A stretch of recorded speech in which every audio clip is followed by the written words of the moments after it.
જનતા red ભાજપને ભીંસમાં લેવા અને પોલીસને આરોપીના પિંજરામાં રાખવા માટે કોંગ્રેસે અજમાવેલો નવો દાવ એટલે જનતા રેડ।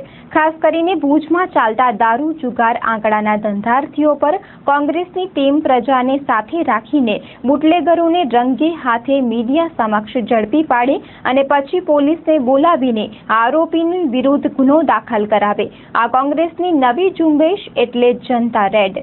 ખાસ કરીને દારૂ જુગાર અને આંકડા જેવી પ્રવૃત્તિમાં નબળા અને ગરીબ વર્ગના લોકો હોમાઈ જાય છે, ત્યારે અનેક રજૂઆતો કરવા છતાં પોલીસ કોઈ કાર્યવાહી કરતી નથી અને સત્તાધીશો પણ મૌન છે। ત્યારે કોંગ્રેસે આ બધી સામે અવાજ ઉઠાવવા માટે જનતા રેડ શરૂ કરી હતી, જેમાં આજે ફરી એક વખત ભુજના રવિ સિનેમા વિસ્તારમાં એક કેબિનમાં ચાલતા આંકડાના જુગારને પકડી પાડ્યો હતો। જો કે પકડાયેલા શખ્સે પોતાનો ગુનો કબૂલી લેતા પોલીસે તેની ધરપકડ કરી હતી। પણ આ ઝુંબેશ દ્વારા કોંગ્રેસ વારંવાર એ સવાલ જનતા સમક્ષ મૂકી રહી છે કે જે કોંગ્રેસને દેખાય છે, જે લોકોને દેખાય છે, તે ભાજપના જનપ્રતિનિધિઓને કે પોલીસને કેમ દેખાતું નથી। આજે પણ કોંગ્રેસ દ્વારા રેડ પાડીને રંગે હાથ શખ્સને ઝડપી પાડવામાં આવ્યા બાદ પોલીસને જાણ કરવામાં આવી હતી અને ત્યારબાદ પોલીસ સ્થળે પહોંચી હતી। કોંગ્રેસના આગેવાન રફીક મારા અને માનસી શાહે આ જનતા રેડ દ્વારા લોકોને જાગૃત કરવા તેમજ શાસકોને ઢંઢોળવા પ્રયાસ કરેલ છે। ચંચળ ન્યૂઝ સાથે વાત કરતા રફીક મારા અને માનસી શાહ કહે છે કે હજુ જો આવી પ્રવૃત્તિ ચાલુ રહેશે તો જનતા રેડ પણ ચાલુ રહેશે। આજે જનતા રેડ કરવામાં આવી। આપણે રવિ સિનેમાના ગેટના બિલકુલ બાજુમાં જોશી પેટ્રોલ પંપની સામે એક વ્યક્તિને આપણે રંગે હાથ આપના માધ્યમ દ્વારા આપના સાથે રાખી અને એક વ્યક્તિને 7,700 રોકડ રકમ સાથે પકડવામાં આવ્યો ને આ જનતા રેડ આપણે અગાઉ પણ નાખી હતી। જનતા રેડ જનતા રેડ નાખ્યા ત્યારે પણ મુદ્દામાલ સારો મળ્યો હતો, બરાબર છે, છતાં પોલીસે કોઈ કામગીરી કરી નહીં। આપણે ચીમકી પણ આપી હતી કે ભાઈ આપણે વારંવાર આ જનતા આંકડા બંધ નહીં થતા આપણે જનતા રેડ નાખતા રહેશું, બરાબર છે। પહેલા 24 લાખ હતો, જનતા રેડ પાસે 3 લાખ વળી વધી ગયા, 27 લાખ થઈ ગયા, બરાબર છે। તો શું છે, પોલીસ એને છાવરે છે। આ જનતા રેડ નાખીએ છીએ, પબ્લિકને ખબર છે, આપના માધ્યમ દ્વારા આવે છે, છતાં પોલીસ કાંઈ કાર્યવાહી નથી કરતી। આ શું છે કે પોલીસના નેજા હેઠળ જ ચાલે છે। શું હેતુથી આ રેડ કરવામાં આવી? હેતુ એક જ છે કે ગરીબ માણસોના આમાં શોષણ થઈ રહ્યું છે, બરાબર છે। ગરીબ માણસો જ રમે છે આંકડા, બીજો કોઈ સારો વ્યક્તિ કે 10, 20, 50, 100 જે લગાડતો હોય છે આંકડામાં, ને ગરીબ માણસો 200-300 ધંધા કરવા માણસો ગરીબ માણસો રમે છે।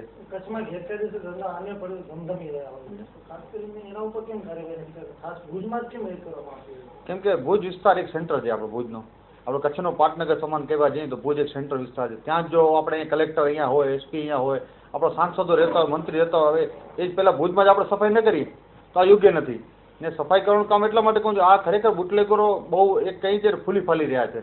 કેમ કે હવે તમે માધ્યમમાં વાંચ્યું હશે કે ભાઈ પોલીસે આંકડાના પોઈન્ટ ઉપર એકને પકડીને 43,000 લૂંટનો કેસ કરવા ગયા।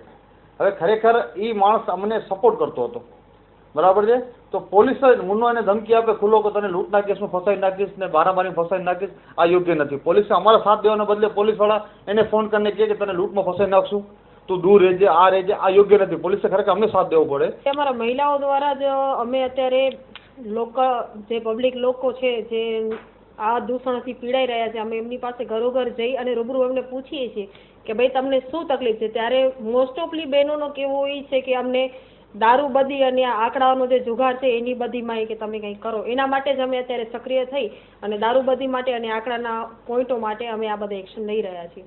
કોંગ્રેસમાં પુરુષ વર્ગ બહોળી સંખ્યામાં છે, તે છતાં મહિલાઓ સાથે રેડ કરે છે, એનું શું કારણ? અત્યારે આ મહિલાઓનો પ્રશ્ન છે, મહિલાઓને વધુ સતાવી રહ્યો છે, કારણ કે ઘર અત્યારે મહિલા ચલાવે છે, પુરુષ અત્યારે કમાઈ અને એ બધે રૂપિયા દારૂમાં કે આંકડામાં લગાડે છે, ઘરમાં કોઈ આપતા નથી, દારૂ પીને ઘર બાળીને મારકૂટ કરે છે, એવા ઘણા પણ કિસ્સાઓ આપણી નજર સામે આવ્યા છે।